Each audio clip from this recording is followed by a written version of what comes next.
Praise the lord. జనవరి 19వ తేదీ 2025. ఈరోజు దేవుని వాక్యము సామెతల గ్రంథము 19వ అధ్యాయము 21వ వచనము.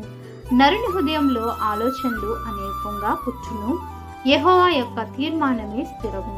అవును పిలిచినందు ప్రియమైన వారలారా, హృదయంలో ఆలోచనలు మనుషుని వశము. చక్కని ప్రత్యుత్తరం ఇచ్చుటకు యెహోవా వలన కలుగును. ఒకరి నడతలన్నీయు వాని దృష్టికి నిర్దోషంగా కనబడును. యెహోవా ఆత్మలను పరిశోధించును.